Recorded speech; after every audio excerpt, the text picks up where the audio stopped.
Good morning students. Last वाला जो आपका लेक्चर था वो परासराउंड आपके न्यूमेरिकल्स आपको कराए थे।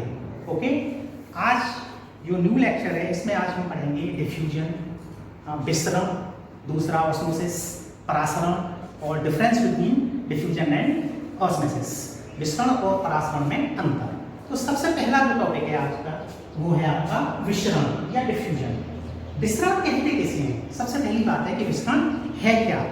तो वह क्रियाविधि जिसमें विलय के कण या अणु विलयन में जाकर उसके सभी भागों की सांद्रता को समान कर देते हैं उसे हम विसरण या डिफ्यूजन कहते हैं। तो विसरण किसे कहते हैं? वह क्रियाविधि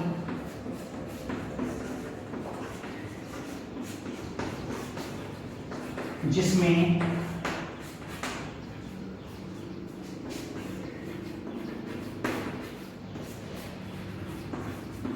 विलय के अणु या कण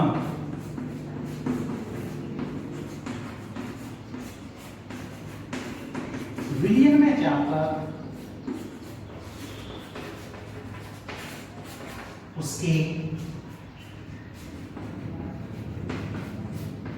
सभी भागों की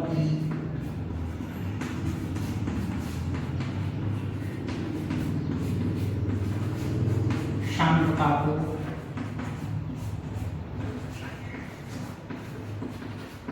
समान कर देते हैं उसे विसरण या डिफ्यूजन कहते हैं। तो सबसे पहली बात, विसरण या डिफ्यूजन क्या है? वह क्रियाविधि जिसमें विलय के अणु या कण विलयन में जाकर उसके सभी भागों की सांद्रता को समान कर देते हैं उसे हम विसरण या डिफ्यूजन कहते हैं। जैसे एग्जाम्पल के रूप में आप ऐसे समझ सकते हैं इस चीज को, एक कोई गैस है जो रिक्त स्थान से किसी दूसरी गैस में विसरित हो जाती है, या ऐसे समझ सकते हो एक बीकर है जिसमें हमने कोई भी डिस्टिल वाटर या आसुत जल हमने ले लिया और उसमें थोड़ा सा कंसंट्रेट KMnO4 कोई भी बीकर लिया, इसमें हमने जल ले लिया, ओके, और इसमें किसी भी एसिल फनल की सहायता से हमने KMnO4 इसमें डाल दिया। तो स्टार्ट में क्या होगा कि जो KMnO4 है पहले पैनली में सीधे जाएगा, बॉटम में, ये जो बीकर है इसकी बॉटम में सीधे जाएगा, तो पहले परत के रूप में बैठ जाएगा, बिल्कुल बॉटम में बिल्कुल बैठ जाएगा स्टार्टिंग में। लेकिन कुछ देर के बाद हम देखेंगे कि ये जो परत जो बनी हुई थी ये स्वतः ही इसमें से जो इसके जो KMnO4 के जो पार्टिकल हैं या अणु हैं वो इसमें विलय होने लग जाएंगे। थोड़ी देर में ही क्या कंडीशन होगी कि ये जो परत जो बनी थी, ये जो लेयर बनी थी वो बिल्कुल पूरी तरह से समाप्त हो जाती है और पूरा का पूरा जो विलयन है वो गुलाबी हो जाता है, पिंक कलर का हो जाता है। क्यों? क्योंकि इसमें जो विलय के कण थे उसने क्या किया कि इसकी सभी भागों की सांद्रता को, कंसंट्रेंसी को इक्वल कर दिया, कंसंट्रेंसी जो इसकी थी सभी भागों की सांद्रता को समान कर दिया। या एक और एग्जांपल हम ऐसे भी समझ सकते हैं, किसी भी पॉट में हमने जल लिया और उसमें एक स्याही बनाने वाली जो गोली आती है मार्केट से वो हमने उसमें डाल दी, तो थोड़ी देर बाद हम देखते हैं पहले वो गोली उसमें अंदर जाएगी, नीचे पड़ी रहेगी, फिर उस गोली में से जो विलय के कण हैं वो धीरे धीरे जाके स्वयं ही घुलने लग जाएंगे और इस जो हमारा जो वाटर था उसे जो है ब्लू कलर का कर देंगे। तो क्यों कर देंगे? क्योंकि जो विलय के जो कण थे उन्होंने सभी भागों की सांद्रता को समान कर दिया। Okay, note down.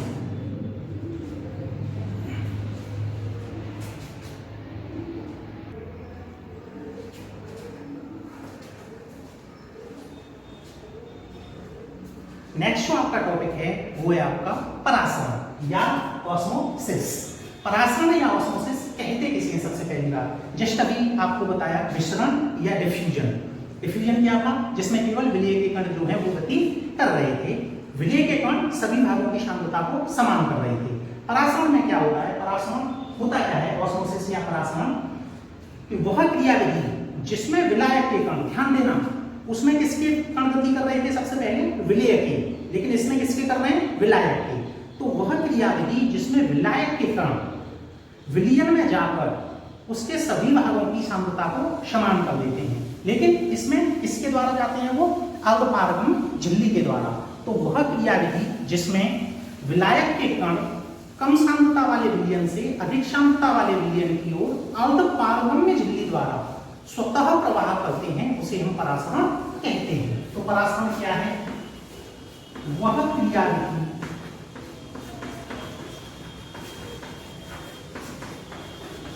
जिसमें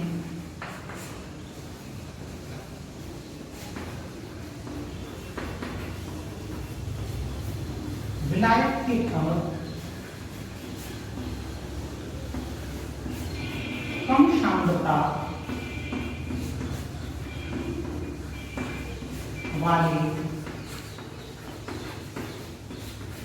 विलयन से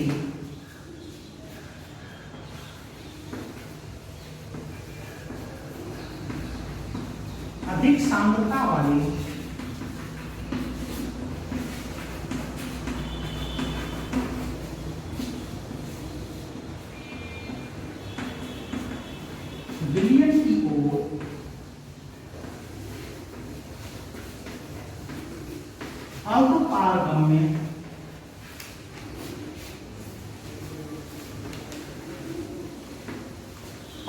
अर्धपारगम्य झिल्ली से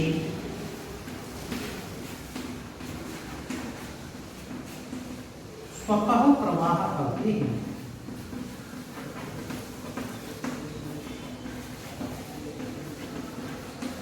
उसे परासरण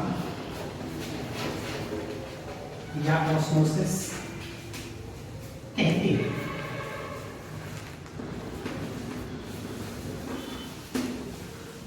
तो परासरण या ऑस्मोसिस किसे कहते हैं?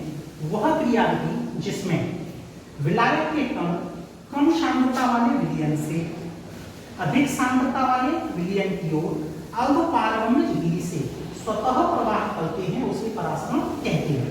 इसमें जो नोट करने वाली खास बात है वो ये है कि इसमें अर्धपारगम्य झिल्ली सेमी परमेबल मेम्ब्रेन्स उसका होना जो है बहुत ही आवश्यक है। परासरण क्रिया तभी संभव है जबकि उसमें अर्धपारगम्य झिल्ली जरूर होनी चाहिए। फॉर एग्जाम्पल, अगर हम किशमिश को पानी में डाल रहे हैं, कोई पॉट ले लें, उसमें जल या पानी ले लें थोड़ा सा, और उसमें हम किशमिश को डाल रहे हैं, तो कुछ एक घंटे के बाद हम देखते हैं कि किशमिश जो है वो फूल जाती है। क्यों फूल जाती है? क्योंकि जो लिक्विड था, जो किशमिश के अंदर का जो लिक्विड है उसकी कंसिस्टेंसी ज्यादा है, उसकी सांद्रता ज्यादा है, जबकि बाहर जो जल है उसकी सांद्रता जो है कंसिस्टेंसी वो जो है वो कम है। तो कम सांद्रता वाला जो लिक्विड है वो कहाँ जाता है? अधिक सांद्रता वाले विलयन की ओर प्रवाहित होता है। किसके द्वारा होता है? अर्धपारगम्य झिल्ली के द्वारा। तो जो किशमिश की ऊपरी जो लेयर है वो किसका काम करती है? अर्धपारगम्य झिल्ली का काम करती है, और इस परासरण क्रिया के कारण ही किशमिश जो है वो फूल जाती है। या आप ऐसे भी समझ सकते हो, अंडा जो होता है, तो अंडे का जो ऊपरी जो खोल होता है वो होता है कैल्शियम कार्बोनेट का बना हुआ। कोई भी अंडा है उसका जो ऊपरी खोल होता है वो होता है कैल्शियम कार्बोनेट का बना हुआ।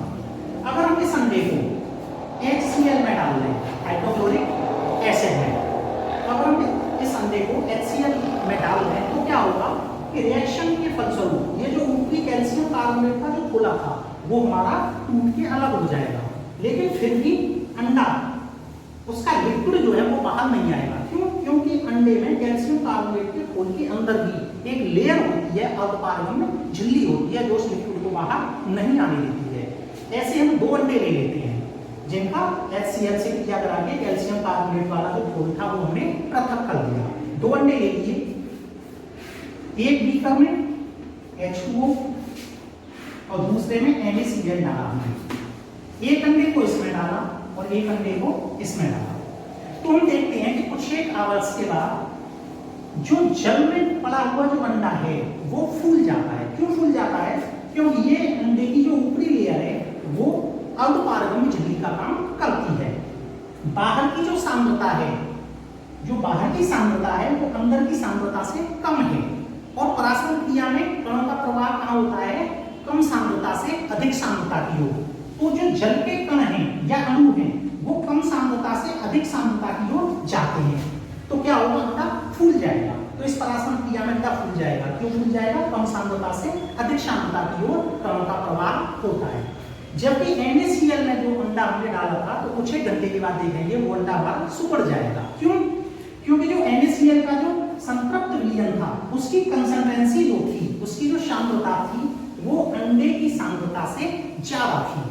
तो यहाँ इसकी सांद्रता कम है और इसकी ज्यादा है, और मैंने परासरण में या ऑस्मोसिस में कणों का प्रवाह कहाँ बताया? कम सांद्रता से अधिक सांद्रता की ओर।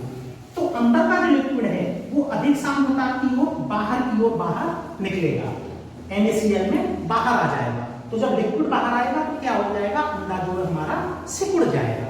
ओके, तो आई होप कि ये परासरण भी आपकी समझ में बहुत अच्छे से आया होगा। नोट करो।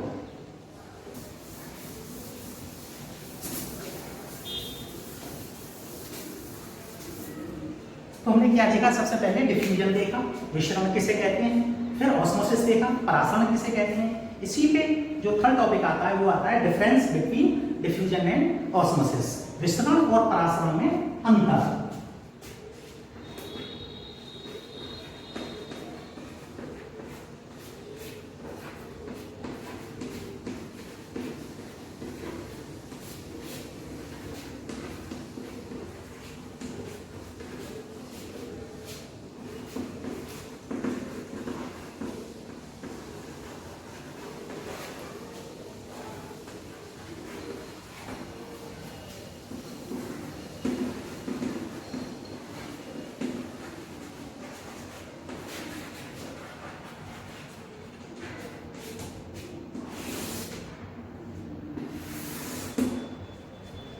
तो इन दोनों में क्या डिफरेंस होते हैं? सबसे पहले मैंने आपको बताया था कि विस्तरण में किसी भी प्रकार की झिल्ली की आवश्यकता नहीं होती है, जबकि परासरण में एक हमें अर्धपारगम्य झिल्ली का होना आवश्यक होता है। तो सबसे पहला जो हमारा डिफरेंस है वो यही होगा, परासरण में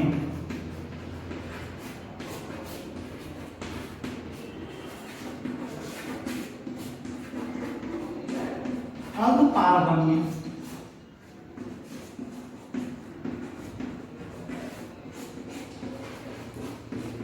झिल्ली का होना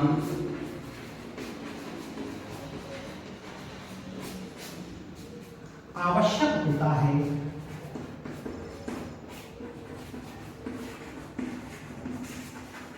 जबकि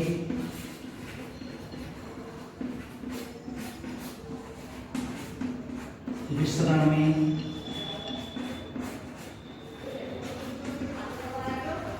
किसी भी प्रकार की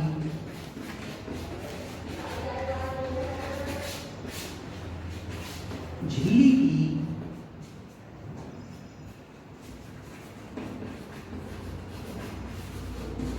आवश्यकता नहीं होगी।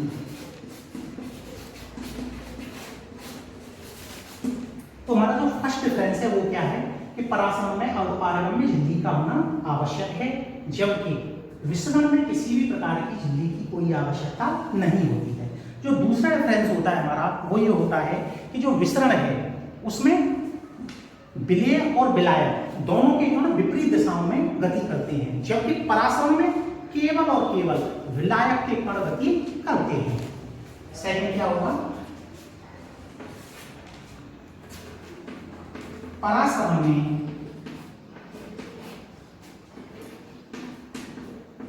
केवल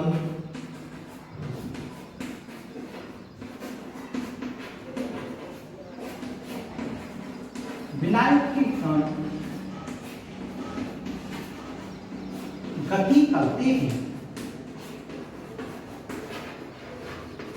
जबकि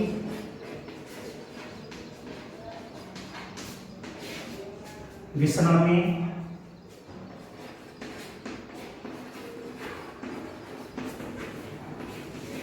विलेय व विलायक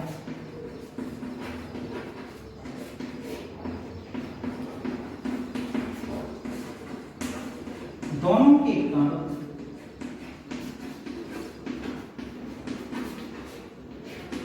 विपरीत दिशाओं में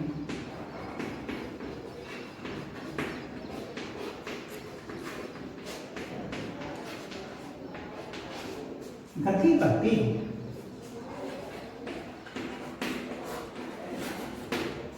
तो आपके जो दो मेन डिफरेंस थे वो ये थे, पहला कि परासरण में हमें अर्धपारगम्य झिल्ली का होना आवश्यक होता है, जबकि विसरण में किसी भी प्रकार की झिल्ली की कोई आवश्यकता नहीं होती है। दूसरा, परासरण में केवल विलायक के कण गति करते हैं, जबकि विसरण में विलेय और विलायक दोनों के कण विपरीत दिशाओं में गति करते हैं।